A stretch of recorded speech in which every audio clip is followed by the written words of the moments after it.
함께 신앙 고백하겠습니다.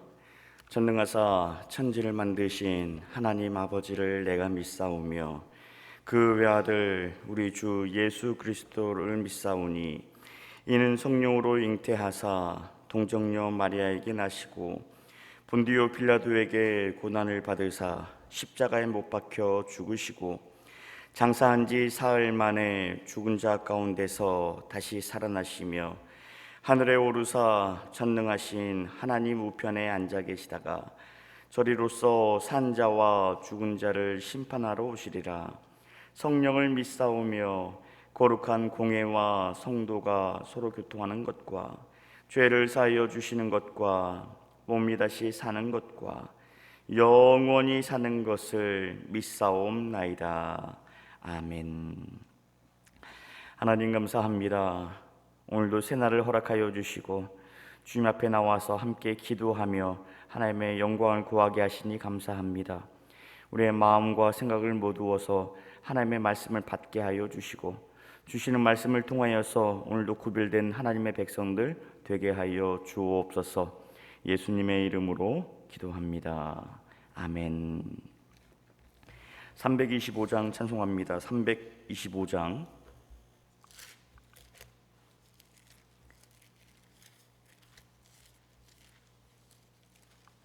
325장.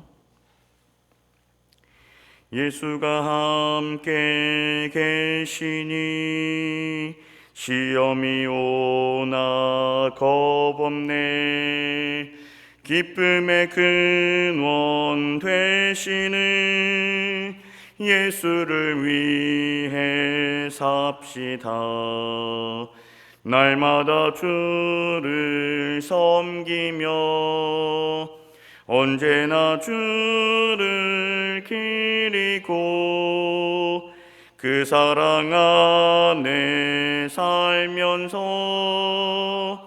딴 길로 가지 맙시다. 이 세상 사는 동안에 주 이름 전파하면서 무한한 복락 주시는 예수를 위해 삽시다.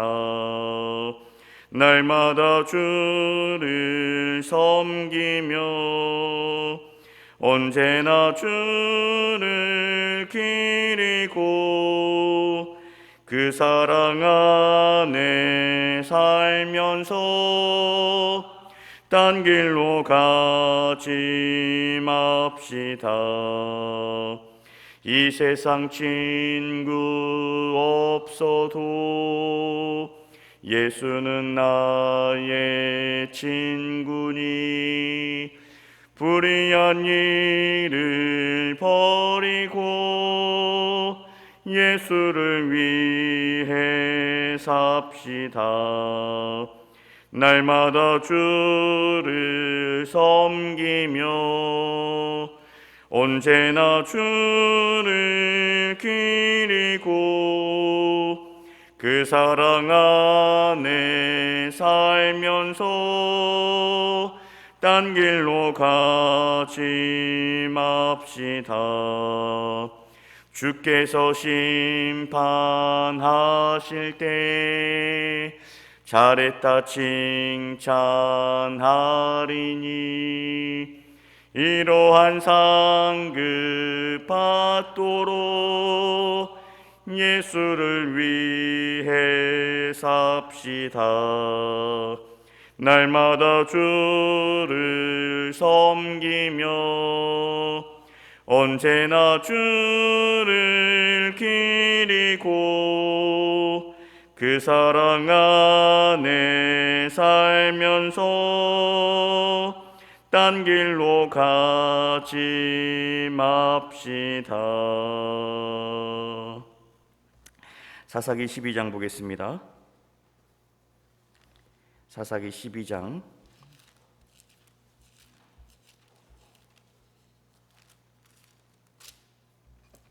1절에서 마지막 절까지 교독에서 읽겠습니다. 에브라임 사람들이 모여 북쪽으로 가서 입다에게 이르되 내가 암몬 자손과 싸우러 건너갈 때에 어찌하여 우리를 불러 너와 함께 가게 하지 아니하였느냐? 우리가 반드시 너와 내 집을 불사르리라 하니.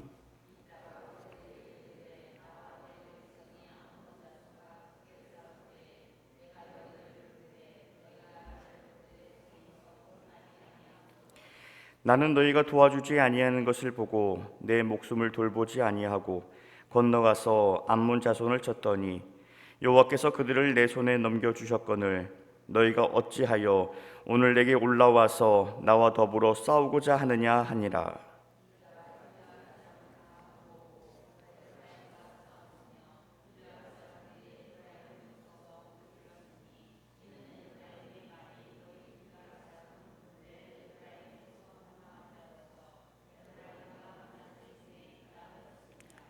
길앗 사람이 에브라임 사람보다 앞서 요단강 나루턱을 장악하고 에브라임 사람의 도망하는 자가 말을 하기를 청하건대 나를 건너가게 하라 하면 길앗 사람이 그에게 묻기를 내가 에브라임 사람이냐 하여 그가 만일 아니라 하면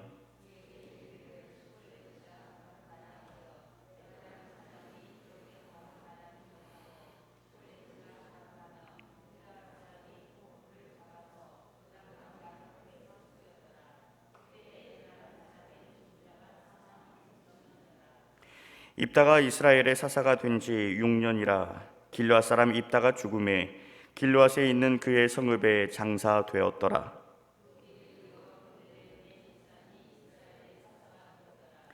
그가 아들 30명과 딸 30명을 두었더니 그가 딸들을 밖으로 시집 보냈고 아들들을 위하여는 밖에서 여자 30명을 데려왔더라. 그가 이스라엘의 사사가 된 지 7년이라. 그 뒤에 이어 스불론 사람 엘론이 이스라엘의 사사가 되어 10년 동안 이스라엘을 다스렸더라.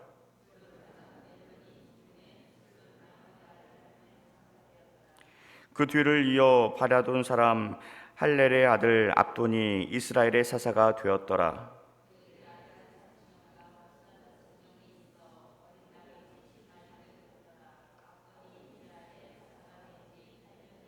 함께 있습니다. 비라돈 사람 힐렐의 아들 압돈이 죽음에 에브라임 땅 아말렉 사람의 산지 바라돈에 장사되었더라. 아멘. 할렐루야. 오늘 말씀은 입다가 이제 암몬 자손과의 싸움에서 승리를 거둔 다음에 일어난 사건을 다루고 있습니다.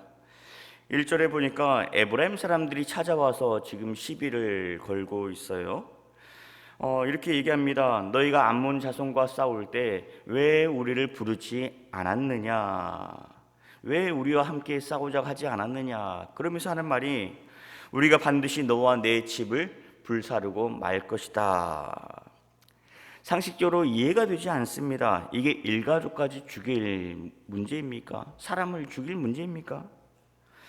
지리적으로 살펴보면 에브라임 지파는 어디에서 살고 있던 지파냐면 여호수아가 가나안 땅에 들어간 다음에 이제 요단강 왼쪽 편 서편 땅의 중간 지역에 에브라임 지파가 자리하고 있어요. 그 에브라임 지파 바로 위쪽에 그러니까 요단 서편에 뭐가 있냐면 므낫세 서쪽 지파가 자리하고 있고 그리고 므낫세 동쪽 지파가 요단강 우편에 자리하고 있습니다. 그 요단강 우편에 있는 동편 므낫세 오른쪽 편에 누가 살고 있냐면 바로 오늘 말씀에 지난 시간에 나왔던 암몬 족속이 그 오른쪽에 살고 있습니다. 자, 오늘 말씀에 보면 에브라임 지파가 북쪽으로 올라왔다라고 했어요. 여기서 말하는 북쪽에 대한 그 단어를 보니까 영어 성경에는 자폰이라고 쓰여 있습니다. 갈릴리 호수와 그리고 사이에 중간 지역에 있는 요단강 바로 왼쪽에 맞붙어 있는 그런 지역이에요. 자, 그러니까 에브라임 지파가 자기들 바로 위에 있는 이 자폰 그리고 므낫세 서쪽 므낫세 땅에 해당되는 지역으로 올라왔다라고 하는 것을 볼 때에 동쪽 므낫세 지파가 아니라 지금 서쪽 므낫세 지파 쪽으로 지금 쳐들어 올라온 거죠. 왜 우리를 전쟁에 불러주지 않았느냐고 그렇게 물으니까 입다가 에브라임 사람들에게 대답합니다. 그게 무슨 말이냐? 내가 너희에게 전쟁할 때 같이 싸우자 하지 않았더냐? 그때 너희가 우리를 도와주지 않아서 내가 목숨 걸고 싸웠는데 이게 무슨 말이냐? 하나님이 우리를 도와주셔서 우리가 싸워서 이길 수 있었지, 만약 그렇지 않았다면 우리 모두 죽고 말았을 거다. 하나님의 은혜로 싸웠다라고 얘기를 해요. 그런데 전쟁이 다 끝난 다음에 이렇게 군대까지 거느리고 와서 찾아온 이유가 무엇이냐? 나와 한판 붙자는 거냐? 그렇게 얘기가 하는 거죠. 사실 에브라임이 이렇게 군사를 거느리고 시비를 걸었던 모습은 처음 보여준 모습이 아닙니다. 기드온 때도 있었던 일이에요. 사사기 8장 1절에 보시면 에브라임 사람들이 기드온에게 이르되 내가 미디안과 싸우러 갈 때에 우리를 부르지 아니하였으니 우리를 이같이 대접함은 어찌 됨이냐 하고 그와 크게 다투는지라. 에브라임이 이렇게 전쟁 치를 때마다 발끈하는 이유가 뭘까요? 창세기 48장에 가보시면 요셉의 아들에게 이제 야곱이 축복해주는 장면이 나옵니다. 할아버지가 손주들에게 축복하는 장면이 나와요. 그때 야곱이 오른손을 들어서 므낫세의 머리에 얹지 않고 에브라임의 머리에 손을 얹습니다. 그리고 야곱이 왼손을 들어서 그 큰형이었던 므낫세의 머리에 손을 얹어요. 그 모습을 지켜보았던 요셉이 아버지께 얘기합니다. 아버지, 장남에게 축복해 주셔야죠. 에브라임이 아니라 므낫세에게 축복해 주십시오. 손을 바꿔 주십시오. 그때 야곱이 뭐라고 얘기를 해요? 아들아, 나도 안단다. 다 안단다. 그러면서 이스라엘이 너로 말미암아 축복하기를 하나님이 내게 에브라임 같고 므낫세 같게 하시리라 하면서 에브라임을 므낫세보다 앞세우게 됩니다. 동생이 형보다 앞서게 된 거예요. 이때부터 동생 에브라임이 형님 므낫세보다 무슨 일이 있더라도 앞서서 해오게 되었습니다. 그런데 여호수아 때 땅을 분배받는 그런 모습을 바라보자면 므낫세의 형은 서쪽 편에 요단강 서쪽 편에 큰 땅을 차지하고 그리고 요단강 동쪽 편에도 큰 땅을 차지합니다. 그런데 자기들 에브라임 지파에게는 그 중간에 조그만 동네만 분깃으로 허락을 해 주었어요. 이 땅 문제에서부터 불만이 시작됩니다. 그리고 하나님께서 사사를 보내실 때도 보면 기드온도 므낫세 지파에 소속되어 있고 입다도 므낫세 지파의 사람입니다. 자, 이걸 보면 이스라엘 백성들을 구원해 나가는 그런 일꾼이 우리 에브라임 지파에서 나왔으면 좋겠는데 계속해서 저 므낫세 지파에서 나오고 있는 거죠. 므낫세 사람들이 이스라엘을 대표해서 구원시키는 것부터 마음에 들지 않았습니다. 게다가 입다는 누구의 자식이었어요? 창녀의 자식이었습니다. 그런데 저렇게 잘 나가는 꼴을 보자 하니까 기분도 상하고 자존심도 상했던 거죠. 앞서 기드온은 에브라임 지파가 왜 우리를 데리고 가지 않았습니까? 라고 시비 걸었을 때 어떻게 했어요? 적당히 비율을 맞춰서 돌려보냅니다. 아, 그래요? 우리보다 에브라임 지파가 훨씬 낫지요 하면서 그렇게 살살 달래서 돌려보냈습니다. 그런데 입다는 기드온처럼 그냥 돌려보내지 않았습니다. 도와달라고 했는데도 불구하고 도와주지 않았던 그 일을 다시 한번 떠올리면서 이제 와서 무슨 소리를 하는 거냐, 에브라임을 꾸짖죠.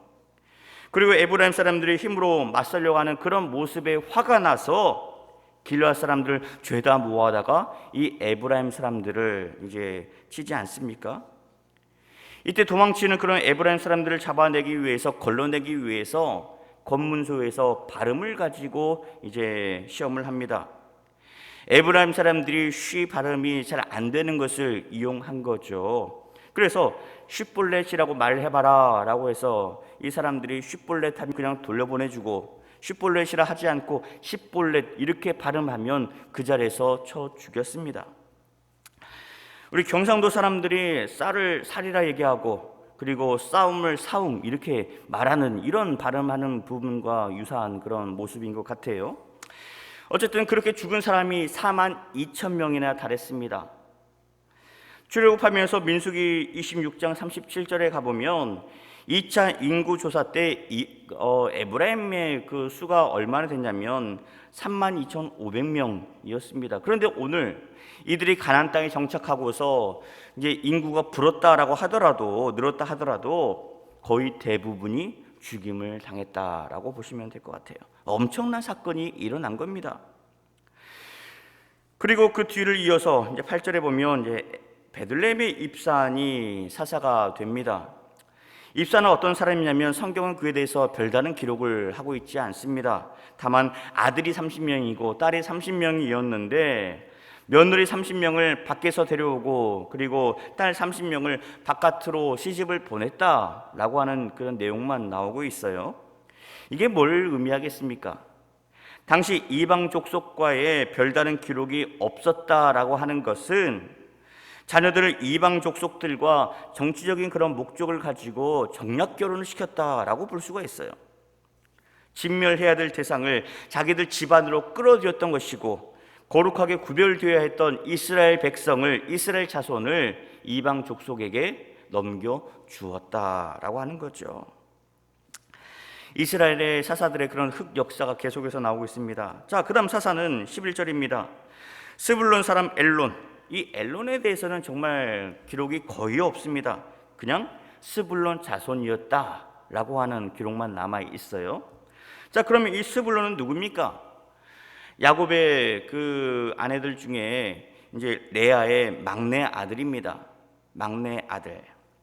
야곱이 사랑했던 그 아내는 그 레아가 아니라 라헬이었었죠.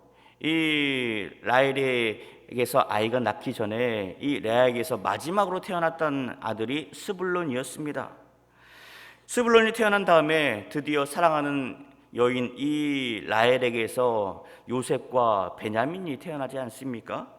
그러다 보니까 이 스불론은 야곱에게서 사랑을 받지 못했던 그런 사람인 거죠. 오직 요셉과 베냐민에게만 유독 사랑이 흘러갔습니다. 어쨌든 사사 엘론에 대한 기록은 이게 끝입니다. 13절 보면 엘론의 뒤를 이어서 비라돈 사람 힐렐의 아들 압돈이 이제 사사가 됩니다. 이 압돈에게는 아들이 40명이 있었고 손자가 30명이 있었다라고 기록을 하고 있어요. 그리고 낙이 70마리를 타고 있었다. 자손이 많고 가축이 많았다는 것은 힘이 있었고 부유했다라고 하는 것을 알 수 있습니다. 하나님께서 다스렸던, 하나님을 통해서 이제 이스라엘을 다스렸던 사사가 이렇게 힘이 있었다라고 하는 거예요. 엘론에 대한 내용도 별로 기록이 없습니다. 오늘 말씀의 이제 핵심되는 부분들은 아무래도 입다와 이 에브라임 지파 간의 싸움의 대결의 모습이에요. 형제들끼리 같은 민족끼리 싸우는 모습을 보면서 참 안타까운 생각이 들었습니다. 야곱의 같은 핏줄인데 저렇게 서로 물고 뜯어서 좋을 게 뭐가 있을까? 갈라디아서 5장 15절 말씀에 이런 말씀이 나옵니다. 만일 서로 물고 뜯으면 피차 멸망할까 조심하라. 우리나라 안에 모습을 보면서 여러 가지 많은 생각이 듭니다. 물론 정치적인 그런 색깔이 다르고 주장하는 바가 다릅니다. 그렇지만 서로 물고 뜯는 일이 발생해서는 안 됩니다. 지금 이렇게 코로나19로 인해서 여러 가지 많은 어려움이 있는데 지금 의사들이 한다는 얘기가 우리의 이권을 인정해주고 보장해 주십시오 하면서 지금 이렇게 의사 가운을 내던지고 있는데 이런 모습이 과연 정당한 모습일 것인가? 이런 모습을 통해서 서로 피차 물고 뜯으면 남는 게 뭐가 남겠는가? 너무나 안타까운 상황입니다. 우리 교회도 마찬가지예요. 우리 성도들끼리 함께 사랑하라 라고 이렇게 묶어주셨는데, 그리고 서로를 위해서 애써주고 기도해라 라고 묶어주셨는데, 우리들끼리 생각이 다르다고 해서 물고 뜯으면, 욕하고 힐난하면 남는 게 뭐가 있겠습니까? 우리 가족들끼리도 마찬가지입니다. 형제들끼리도 치고받고 싸우면 남는 게 없습니다. 형제들끼리 치고받고 싸우는 가정을 뭐라고 그래요? 콩가루 집안이다 라고 얘기합니다. 하나님을 믿는 자녀들 가운데, 예수 안에 살아가는 우리들 가운데 이런 모습이 나와서는 안 되는 거죠. 오늘 하루를 바라보면서 하나님, 우리가 여러 가지 어려운 일들로 인해서 흔들릴 수는 있지만 믿음의 본질마저 흔들리지 않게 하여 주옵소서. 오늘 하루 살아가면서 예수님과 진정 행복한 동행을 하고 싶습니다. 하기를 원합니다.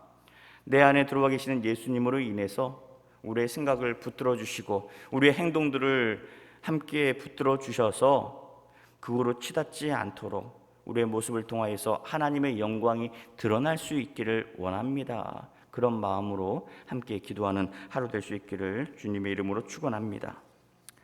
357장 찬송합니다. 357장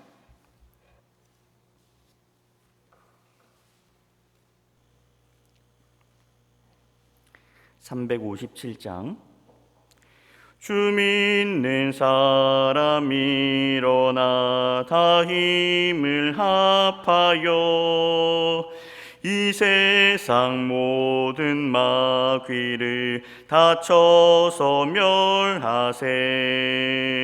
저 앞에 오는 적군을 다 싸워 이겨라.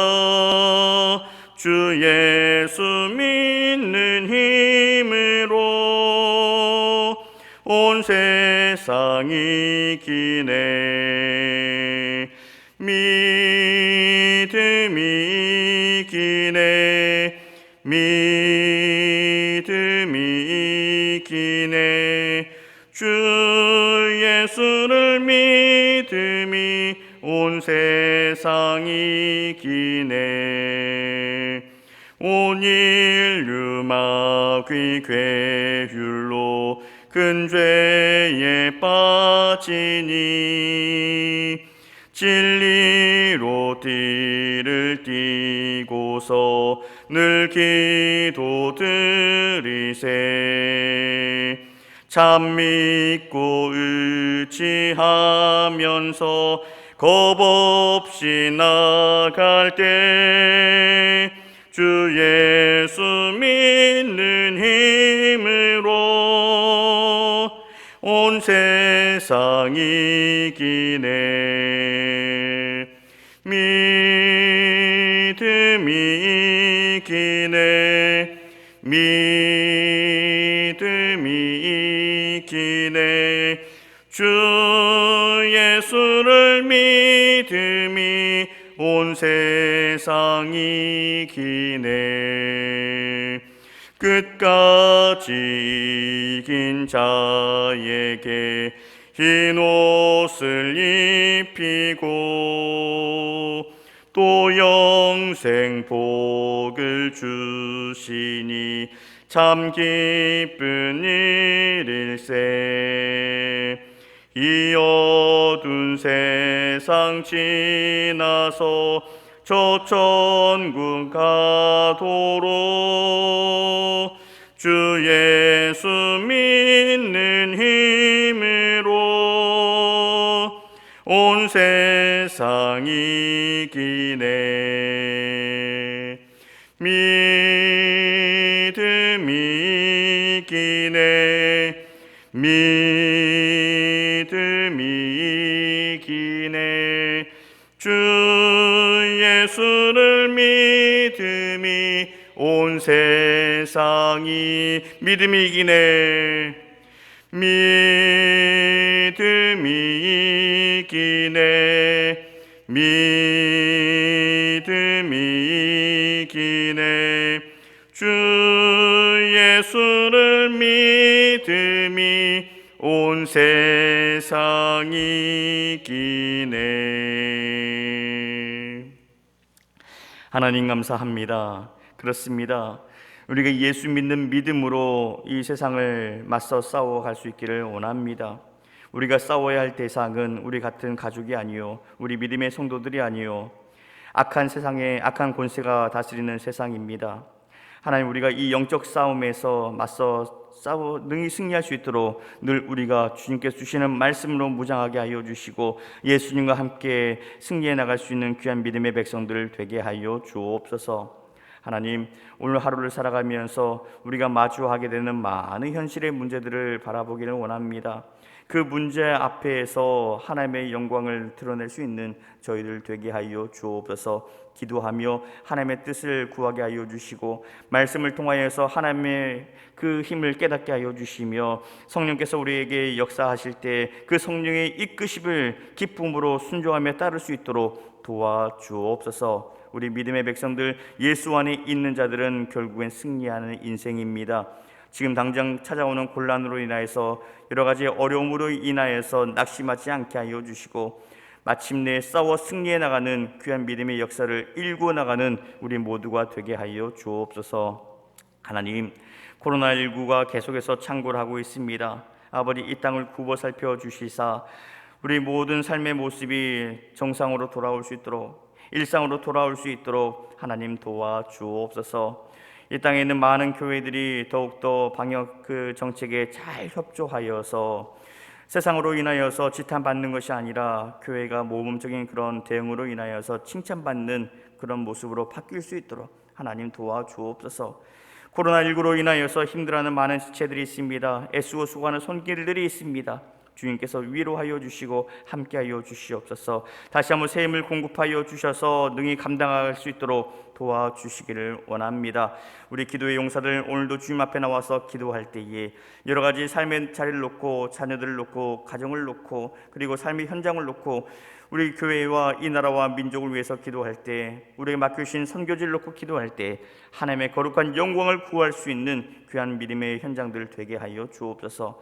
기도할 때 하나님께서 역사하십니다. 우리가 간구하고 부르짖으면 하나님이 받아주시고 연락받으신다 하셨사오니, 오늘도 그 믿음으로 지혜롭게 하나님 앞에 구하며 승리해 나갈 수 있는 우리 한신의 기도의 용사들 될 수 있도록 도와주옵소서. 주여, 부르시고 함께 기도하겠습니다. 주여, 주여, 주여. 아버지 하나님 감사합니다. 아버지, 오늘도 주님 앞에 나와서 부르짖습니다. 기도하는 이 시간 주님께서 함께하여 주시고, 아버지 가라는 우리의 모든 심령들이 아버지 이 기도하는 자리를 통하여서 다시 한번 해결함 받을 수 있는 귀한 은혜가 있게 하여 주옵소서.